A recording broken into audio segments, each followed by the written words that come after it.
Hello, yesterday we talked about who should move to Mexico, but today I'd like to talk about who should not move to Mexico. Mexico isn't right for everybody. There are certain groups of people or personality characteristics that maybe mean that Mexico isn't right for you. And there are 6 different types of people who might have a very hard time relocating to another country. And I think the first one is anyone who is unwilling to change, not able to adapt, kind of set in their ways, rigid. They aren't going to be able to make the transformation. Because when you move overseas, everything is different. Your lifestyle is different. Your housing is different. Your transportation is different. It's a different language. It's a different climate. It's a different type of people. It's different culture. Everything is different. And so you need to be somebody who is very open and receptive and who savors and relishes learning new things and new experiences. Because if you don't, then this is not going to be a happy time for you. I've seen a lot of people who have not been successful in their move because they didn't have the right personality to be able to live in Mexico. It's not for everybody. I know that when I lived in Brazil many years ago, there was a family that moved with my husband's company, and he was an executive growing up in the company. His family wanted to move, his wife and a daughter, but the son didn't want to move. He wanted to stay home with his friends. He refused to eat any local food. All he would eat was peanut butter. He would not try local food. He didn't want to go to school. He wouldn't learn the language.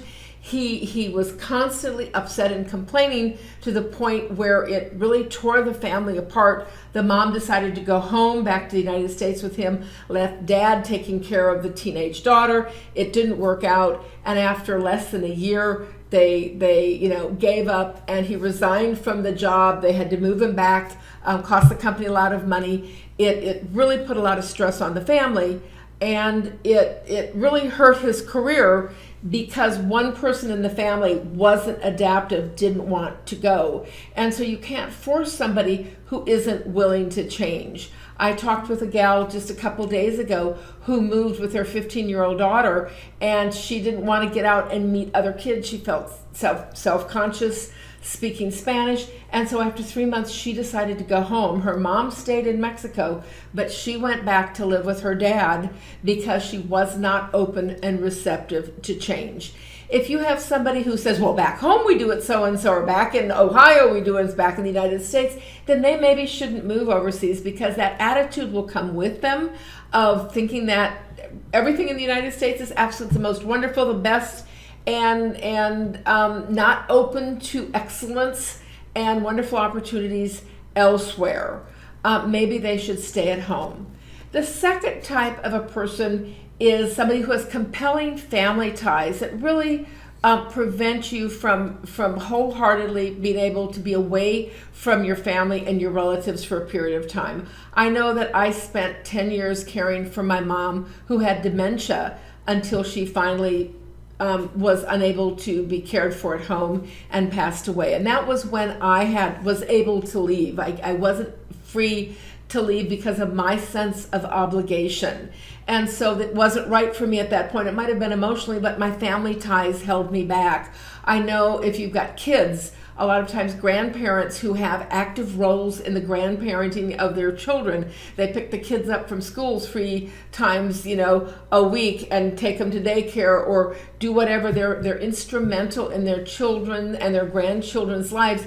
They may have a very hard time leaving and moving so far away to Mexico. I know that there may be other emotional problems. I know one of my friends and clients, she and her grown son were planning to move with his son, her grandson, and then all of a sudden got into a nasty custody dispute. The wife had said that she would let the son take the daughter or the son, and then at the last minute, no, they're in court, they're fighting, they're trying to find out who's going to take care of the child. Lots of animosity. So she decided not to move at this time because she wanted to move with her whole family for the health and the well-being of the whole family, and it wasn't going to be able to work out, and she didn't want to abandon her son during this difficult period of time. So if you have compelling family ties, and maybe you want to put it off a little bit. It's also one of the things that snowbirds are able to kind of combine them. Maybe you've got nasty cold winters, and instead you want to spend 6 months or 4 months or 3 months, in a beautiful, nice temperate climate, or a warmer, or cool, nice warm climate. And you can do that for 2 months or 3 months. Maybe the kids will come and visit during that period of time, but maybe you're not cut out for a whole year of living overseas like I do. I live full time in Mexico and have for the past almost 3 years. But maybe you want to try something that is sometime here and sometime there, that gives you the opportunity to take care of those things that you have. So the snowbird lifestyle provides lots of options there. I think the third key reason that somebody might not want to move to Mexico is if you have compelling chronic medical conditions that can be taken care of economically in the United States with current insurance or current medical care that's not bankrupting you. That might be an option. For many seniors, the good news is that Medicare Advantage plan, which is the Medicare Part D, which costs you nothing. It's a wonderful plan. Even if you're in the United States, you should check it out, because it provides quality health care with no deductibles and no copay, as opposed to traditional Medicare. It will cover your Medicare Part D Advantage plan, will cover your worldwide urgent care and emergency care. And emergency care are the car accidents and the broken legs. Urgent cares are things like bad sunburns, like getting sand in your eyes, like getting a splinter that's infected, having a bad cold. Those are urgent issues that they will cover you even overseas worldwide. So a lot of the routine medical things that you would need if you're a senior and have Medicare, you can get taken care of worldwide, globally, in Mexico for free, or for very low, tiny $100, $10 copay for hospitalization, for example. That affordable, and it makes living overseas very cost effective. If you are younger and you don't have access to Medicare, you still may find the quality of medical care in Mexico and the cost to be so much better than what you can achieve in the United States. Often insurance companies are crazy with monthly payments of $500, $800, $1,000 a month, and then horrible deductibles of $5,000, $10,000, $20,000. Mexico has very affordable medical care, where you can see a doctor for $2 to $5, $10. You can see a specialist. Hospital stays are a quarter to a tenth of what they would be in the United States. You can get, that's why there's so much medical tourism, you can get dental work done, a crown for $250 instead of $1,500 in the States.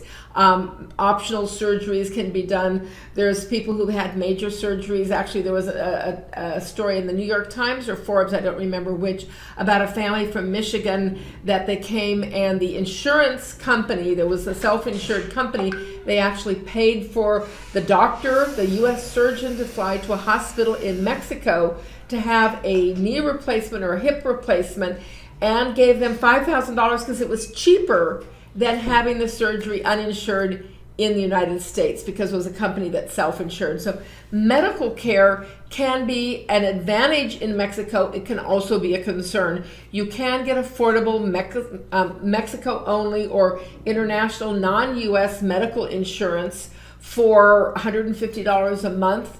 I can put a link down here on where you can find that. You can find some information on www.medicalcareinparadise.com. You can check out that option of how you can get very low cost expat medical insurance that's good for a year at a time with very low deductibles and very low payments. So I think that might be something to look at. But I think the fact that medical care is so affordable in Mexico really helps overcome medical concerns, unless you have something that is covered by a U.S. medical insurance or a medical plan that you cannot get funded overseas. A fourth category of people who should probably not move to Mexico are families that don't share the same vision.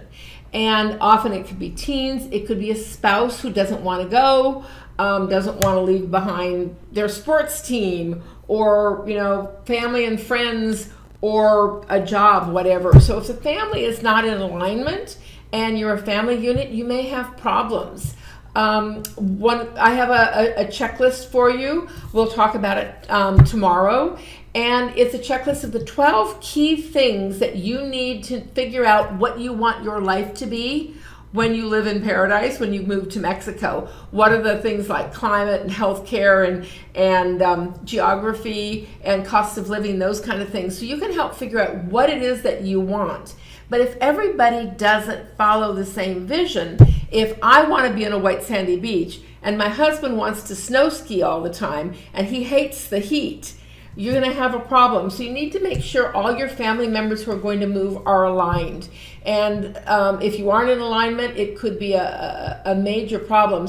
So one of the things I suggest is you go through the checklist, and everybody in the family takes the checklist and they go off by themselves and fill out the checklist to see what you want. And then you come together at dinner one night or in the evening and talk through it to make sure everybody wants the same thing and make sure that everybody is heard. And so you don't just kind of run over the input or the feeling of one of the family members, because that could cause a lot of conflict. I think the fifth type of person that should not consider necessarily moving to Mexico is if you don't know what your purpose in life is. Changing location won't change you inside. Wherever you go, you are there. You can change location to change cost of living, to change climate, to change external factors. There's a lot of reasons that you would move to Mexico. But if you're unhappy with yourself as a person, you're not going to be any happier with yourself as a person when you move away from home and away from your current support group. So you really need to know what your purpose is in life. Living on a white sandy beach island like I do is fun, but you don't want to spend the rest of your life on the beach drinking and laying in the sunshine all day. It's wonderful for a week. It's wonderful for a month. But we as human beings are made with a purpose. We're made to be productive and creative and to give back to the community, to contribute to society or ourselves in some way. And so you really need to find your purpose in life. And it might be helping other people. It might be helping animals. It might be volunteering for a charity. It might be setting up a business. It might be tutoring children. It might be a religious commitment. But whatever it is, you really need to know who you are and what you want and what your purpose is in life. Is if you don't have purpose in your life, changing location is not going to solve it. One of our friends moved here to Isla Mujeres in Mexico. She came from Arizona, and she'd lived in Puerto Vallarta twice, and she'd lived in the Bay of the Gulf of Baja California, and then she went to Belize, and then she came here. And the problem was that she didn't have any purpose. She was old enough to be semi-retired, but not fully retired, and she basically got bored. And every time she would move someplace for 6 months, thinking that was the perfect place, and then she would get bored because she didn't know what she wanted to do. So she ended up moving back to Arizona, where she became a cashier in a grocery store, and now she hates it because she hasn't figured out what she wants to do with her time, talents, and energy. So you really need to figure that out before you decide to move to Mexico. And then the sixth category is you have to be happy with yourself. Moving to Mexico will change the external situations. It will, affect the climate, allergies, the ability to go and do things. If you have, like many people have SAD, the seasonal affective disorder, where the cold winter and the long nights just really make you physically ill. Those external factors you can change by a change of location. But who you are inside, if you're not happy with yourself as a human being, if you are bipolar and you don't like to be treated for medicine and it makes you unhappy and you aren't satisfied with who you are in your life and you're not doing well, you won't do well overseas. You need to solve those internal problems first. We want to live a life of purpose wherever you are.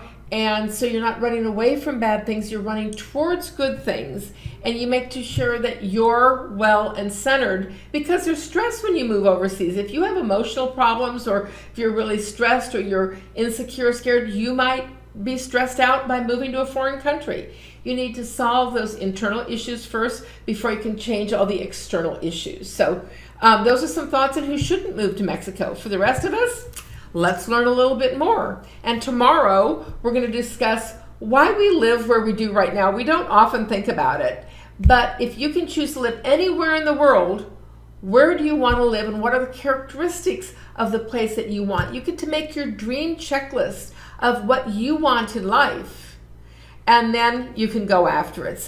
I'm Diane Huth. I'm the Runaway Sherpa. I have written a book teaching people how to run away from home and move to Mexico, and I want to help you in the same process. So if you enjoyed this video and you found some value, please like it. Please share it with somebody else who needs to hear the message. And please subscribe to my page. There might be a little bell there that you can subscribe and get notices, because I'll have a lot more content on this that I think you'll find very valuable. And keep looking out for my videos because they're coming. Take care. Talk to you soon.